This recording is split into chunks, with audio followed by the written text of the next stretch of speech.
When this tournament started, I predicted this would be the final. 1 week into the tournament, I predicted this would be the final. And now, this is the final.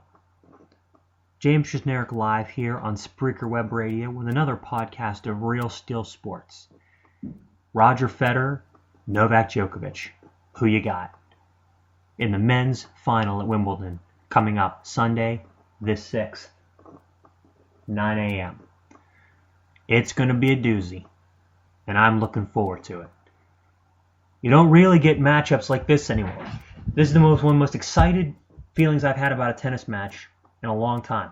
Probably since Federer was last going for his last Wimbledon when he defeated Murray in the final.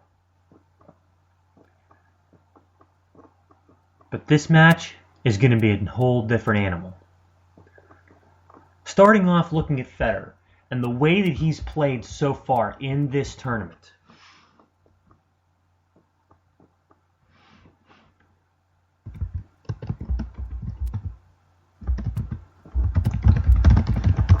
He has looked very impressive.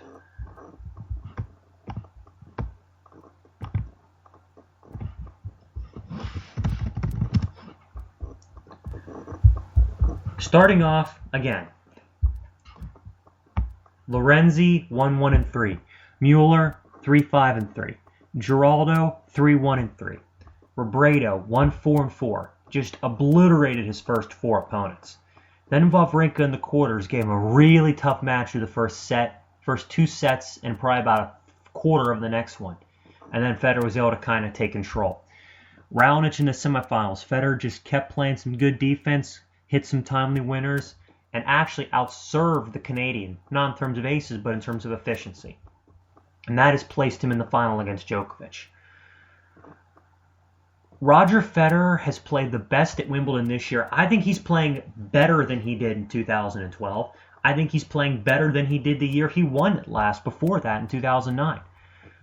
If you look at his efficiency, Gilles Mueller was the only guy in the first 4 rounds to give him even a decent test. And if you look at that, Mueller's a tricky lefty with a big serve, so that's kind of expected he'd drop a few games, would have to go to maybe a 6-4, 7-5 set. Wawrinka, he weathered the Wawrinka storm. If Federer would have, been a little less efficient in his game against Wawrinka, he'd have been out of that match in straight sets.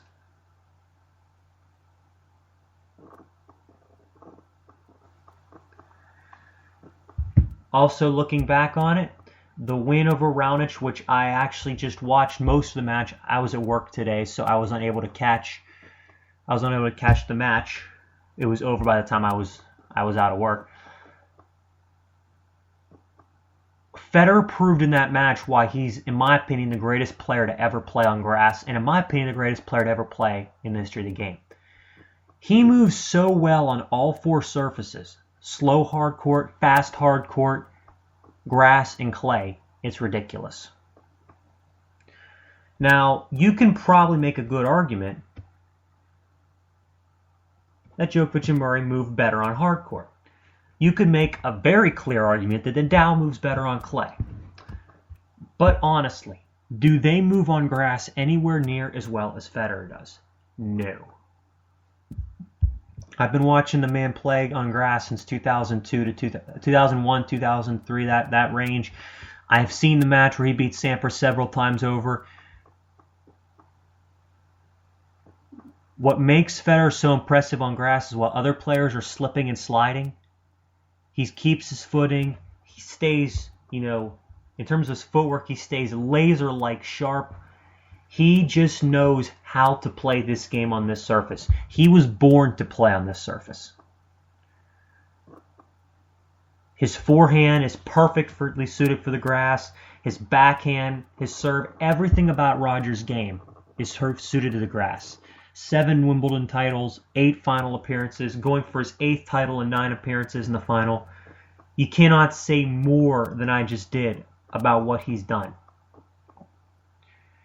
Now, as we look on the flip side, we have his opponent. World number 2, Novak Djokovic.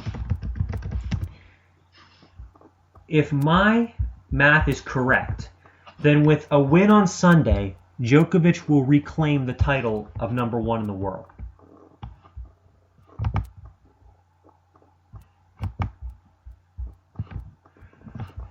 I'm going to check to make sure that is 100% true.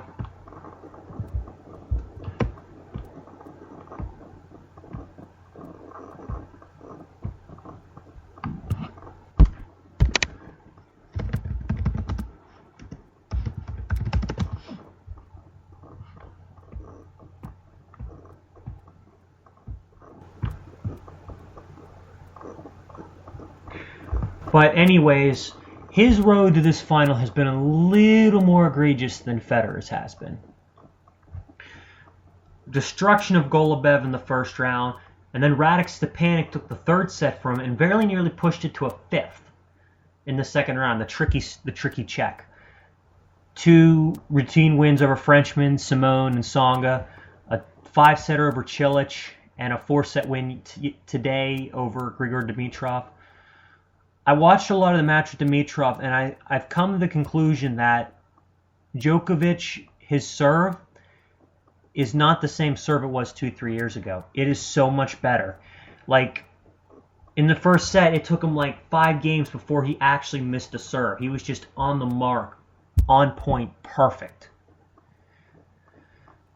His percentage obviously gradually dropped as the match went on, but his serve, he's hitting spots. He's not hitting it big. He's hitting like 111, 112, but he's more like placing it and making it tough for his opponents to kind of gauge what he's going to do. But I would have to say right now, his ground game is very, very rock solid. I mean, he's not going to hit huge off the ground. He doesn't have the sheer power off the ground that a Wawrinka or a Tsonga or even a Berdych has. But if you look at his groundies and the way that they just keep you pinned back and they're so consistent, there's no surprise that the reasoning that this guy got to number 1 in the world, won 3 majors in 2011, and has won 3 Australian titles in a row. There's no reason to be surprised at that. However, this matchup, what Djokovic is very underrated at is coming forward.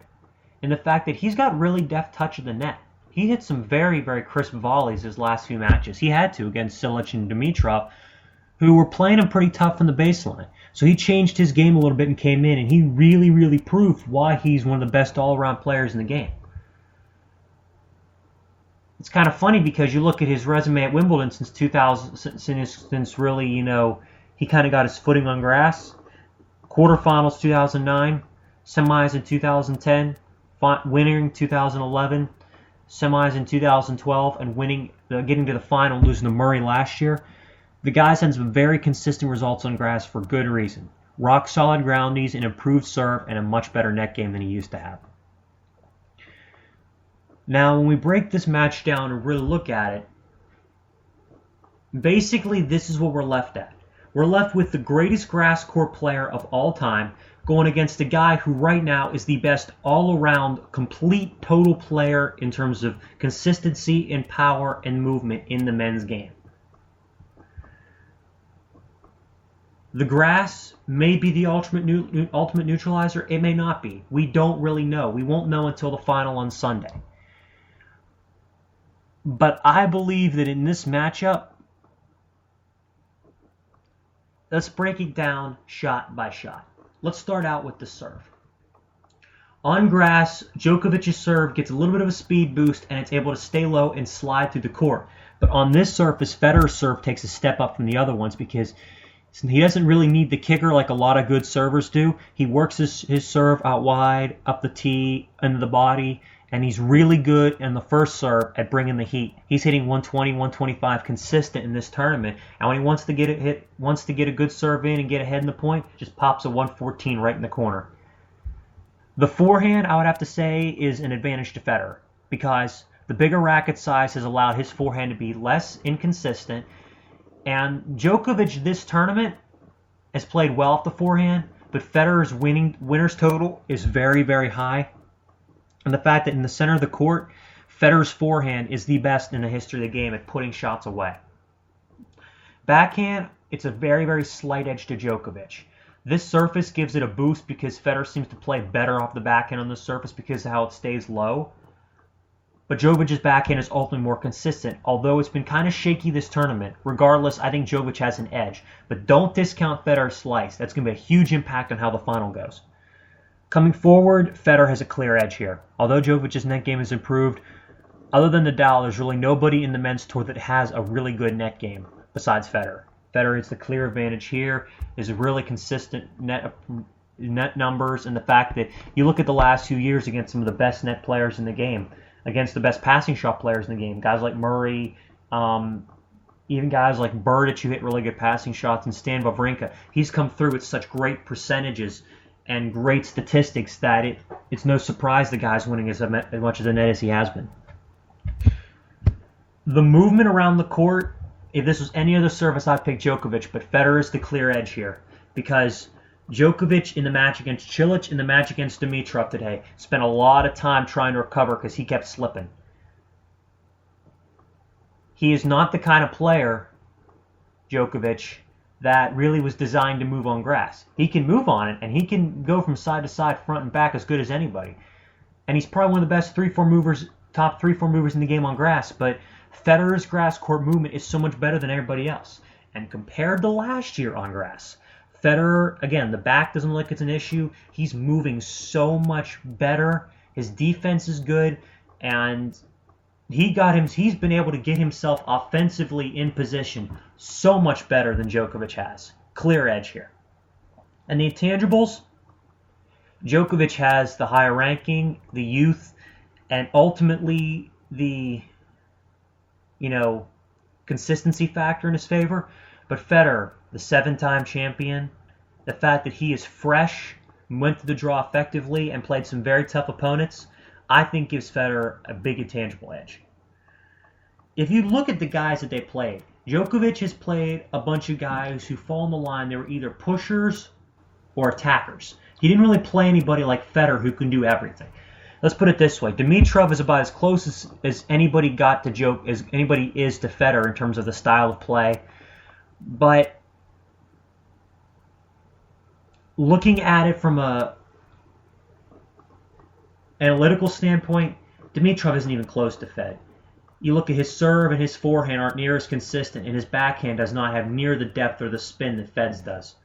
So really, to compare Dimitrov to Federer to say that's a decent gauge on how Federer's going to do is really a lousy comparison.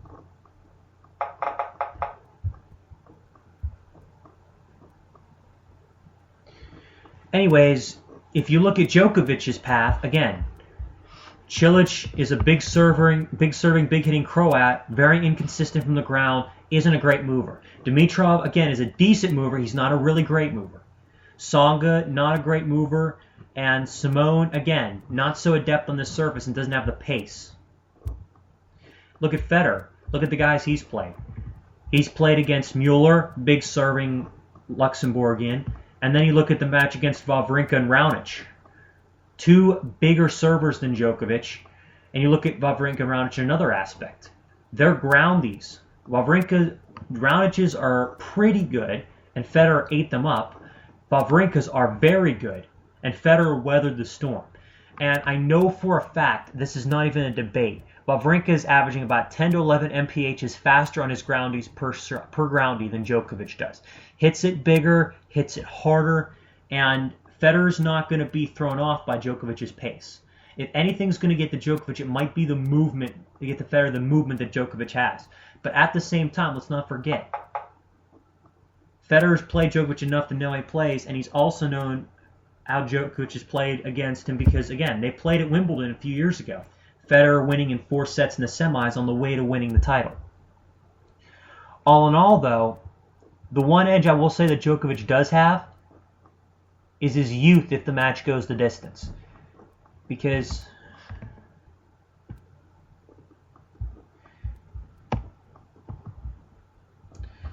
Federer is going to be 33 in August, and Djokovic just turned 27, so he's still much fresher in terms of his youth. But at the same time, Federer only dropped one set to get here, and it was a